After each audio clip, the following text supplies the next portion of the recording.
Happy St. Patrick's Day. I hope that you are having a great day. It's a beautiful day outside, but it's quite windy. So we're going to do our Bible reading indoors. So happy St. Patrick's Day. I don't know if you're Irish or if you have just a tad wee bit of Irish in you. I have a little bit, but my last name's an Irish name, so I'm going to celebrate today. So, March 17th, Justice for the People, Deuteronomy 16:18 through 17, 1405 or 1239 BC. Appoint judges and officials for yourselves from each of your tribes in all the towns the Lord your God is giving you. They must judge the people fairly. You must never twist justice or show partiality. Never accept a bribe for bribes. Blind the eyes of the wise. Never accept a bribe, for bribes will blind the eyes of the wise and corrupt the decisions of the godly. Let true justice prevail so you may live and occupy the land that the Lord your God is giving you.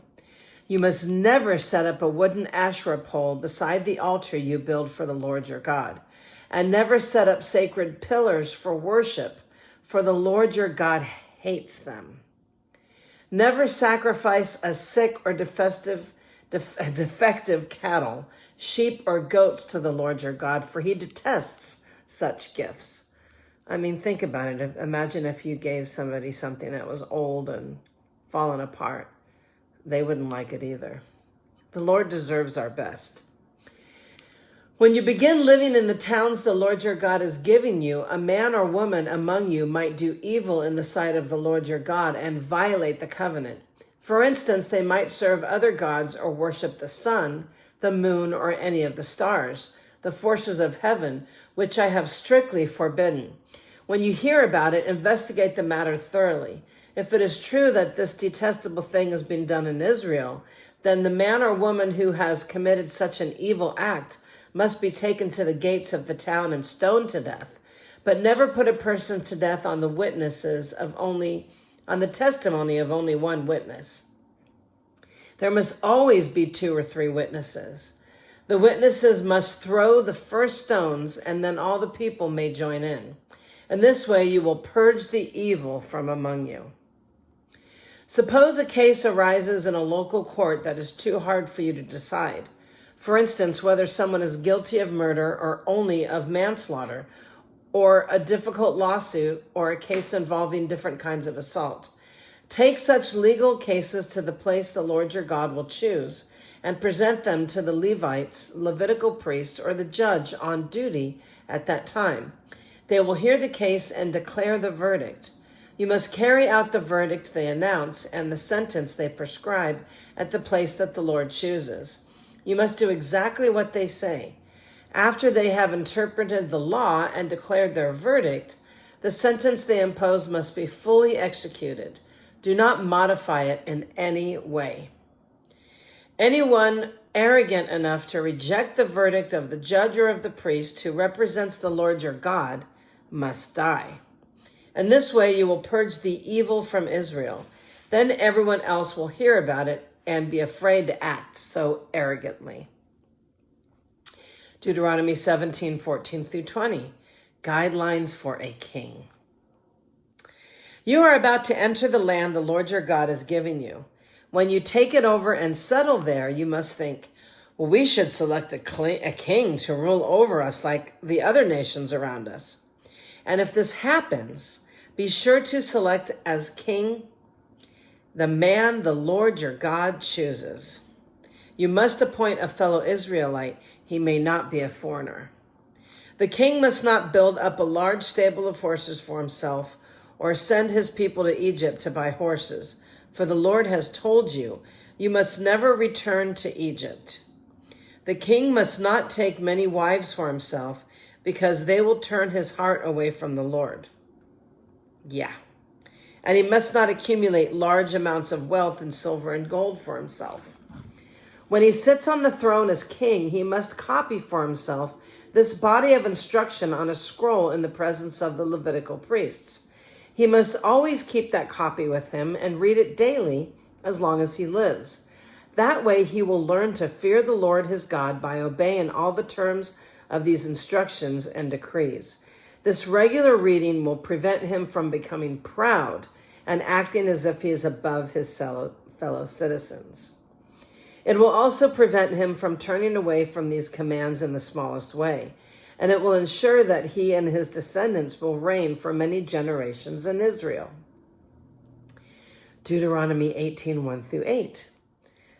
Gifts for the priests and Levites. Remember that the Levitical priests, that is, the whole tribe of Levi, will receive no allotment of land among the other tribes in Israel. Instead, the priests and Levites will eat from the special gifts given to the Lord, for that is their share. They will have no land of their own among the Israelites. The Lord himself is their special possession, just as he promised them. These are the parts the priests may claim as their share from the cattle, the sheep and goats that the people bring as offerings, the shoulder, the cheeks, and the stomach. You must also give to the priests the first share of the grain, the new wine, the olive oil, and the wool at shearing time. For the Lord your God chose the tribe of Levi out of all your tribes to minister in the Lord's name forever. Suppose a Levite chooses to move from his town in Israel whenever he is living to the place the Lord chooses for worship. He may minister there in the name of the Lord his God, just like all his fellow Levites who are serving the Lord there. He may eat his share of the sacrifices and offerings, even if he also receives support from his family. Deuteronomy 18:9-14, a call to holy living. When you enter the land the Lord your God has given you, be very careful not to imitate the detestable customs of the nations living there. For example, never sacrifice your son or daughter as a burnt offering. God, who would ever do that? And do not let your people practice fortune-telling or use sorcery or interpret omens or engage in witchcraft or cast spells or function as mediums or psychics or call forth the spirits of the dead. Anyone who does these things is detestable to the Lord. It is because the other nations have done these detestable things that the Lord your God will drive them out ahead of you. But you must be blameless before the Lord your God. The nations you are about to displace consult sorcerers and fortune tellers, but the Lord your God forbids you to do such things. Oh, yes. No astrology, nothing like that. Okay. Deuteronomy 18:15-22. True and false prophets. Now, this is a good one.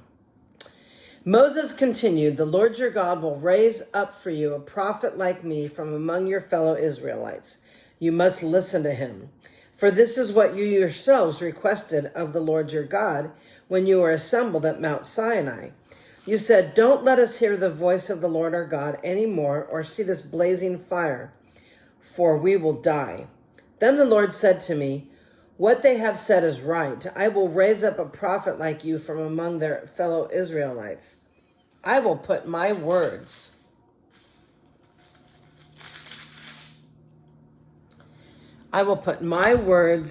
in his mouth, and he will tell the people everything I command him. I will personally deal with anyone who will not listen to the messages the prophet proclaims on my behalf. But any prophet who falsely claims to speak in my name or who speaks in the name of another god must die. But you may wonder, how will we know whether or not a prophecy is from the Lord? If the prophet speaks in the Lord's name, but his prediction does not happen or come true, then you will know that the Lord did not give that message. That prophet has spoken without my authority and need not be feared. The reason I think this is a good one is there's modern day prophets now. Everybody knows that witchcraft and sorcery is wrong, but prophets are happening right now in 2023. So if it comes true, then it's from the Lord. Deuteronomy 19:1 through 13, the cities of refuge. When the Lord your God destroys the nations whose land he has given you, you will take over their land and settle in their towns and homes. Then you must set apart 3 cities of refuge in the land the Lord your God is giving you. Survey the territory and divide the land the Lord your God has given you into 3 districts, with one of these cities in each district. Then anyone who has killed someone can flee to one of the cities of refuge for safety. If someone kills another person unintentionally without previous hostility, the slayer may flee to any of these cities to live in safety. For example, suppose someone goes into a forest with a neighbor to cut wood, and suppose one of them swings an axe to chop down the tree, and the axe flies off the handle, killing the other person. In such cases, the slayer may flee to one of the cities of refuge to live in safety. If the distance to the nearest city of refuge is too far, an enraged avenger might be able to chase down and kill the person who caused the death. Then the slayer would die unfairly, since he has never shown hostility towards the person who died. That is why I'm commanding you to set aside 3 cities of refuge. And if the Lord your God enlarges your territory, as he swore to your ancestors, and gives you all the land he promised them, then you must designate 3 additional cities of refuge. He will give you this land if you are careful to obey all the commands I've given you, and if you always love the Lord your God and walk in his ways. That way you will prevent the death of an innocent people in the land the Lord your God is giving you as your special possession. You will not be held responsible for the death of an innocent person. But if someone is hostile towards a neighbor and deliberately ambushes and murders him, and then flees to one of the cities of refuge, in that case, the elders of the murderer's hometown must send agents to the city of refuge to bring him back and hand him over to the dead person's avenger to be put to death. Do not feel sorry for that murderer. Purge from Israel the guilt of murdering innocent people. Then all will go well with you. Deuteronomy 19:14 through 21. Concern for justice. When you arrive in the land the Lord your God has given you as your special possession, you must never steal anyone's land by moving the boundary markers your ancestors set up to mark their property. Wow. Apparently people must have been doing that. Otherwise it wouldn't have been in God's word. Or God thought that people were going to do that.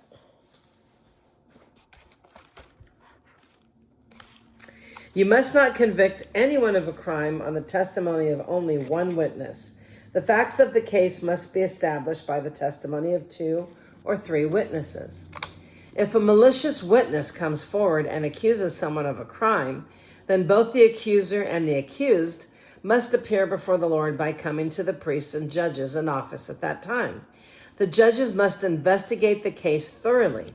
If the accuser has brought false charges against this fellow Israelite, then you must impose on the accuser the sentence he intended for the other person. And this way you will purge such evil from among you. Then the rest of the people will hear about it and be afraid to do such an evil thing. You must show no pity for the guilty. Your rules should be life for life, eye for an eye, tooth for a tooth, a hand for a hand, and a foot for a foot. Deuteronomy 21 through 20. Regulations concerning war. When you go out to fight your enemies and you face horses and chariots and an army greater than your own, don't be afraid.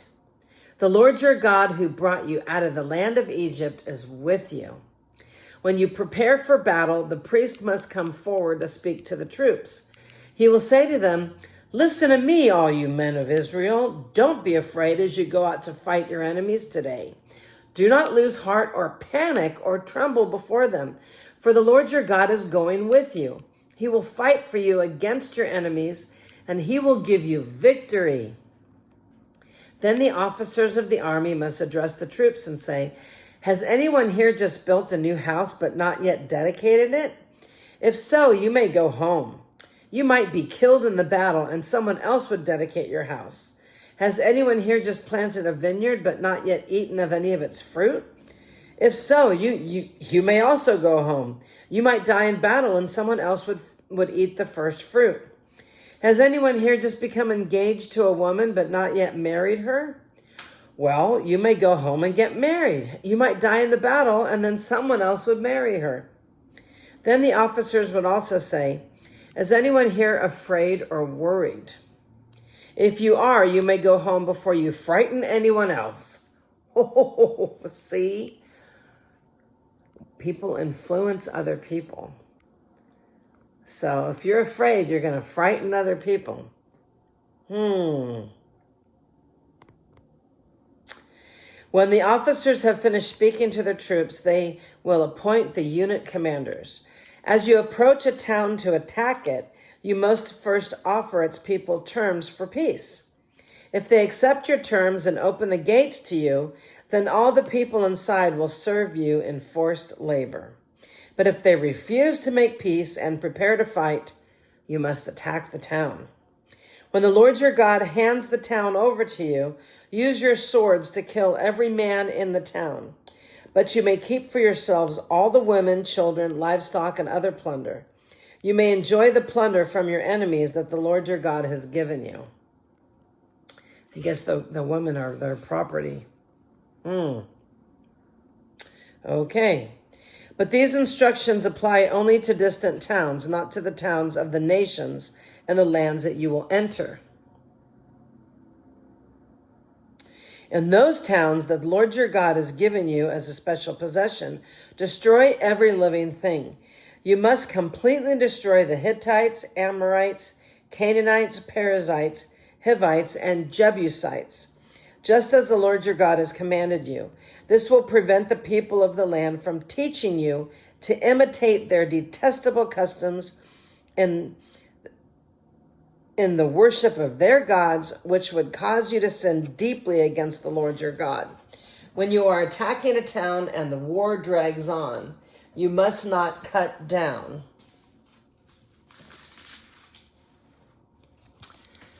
Let's see. It says, you must not cut down the trees with your axes. You may eat the fruit, but do not cut down the trees. Are the trees your enemies that you should attack them? You may only cut down trees that you know are not valuable for food. Use them to make the equipment you need to attack the enemy town until it falls. Speaking of things falling.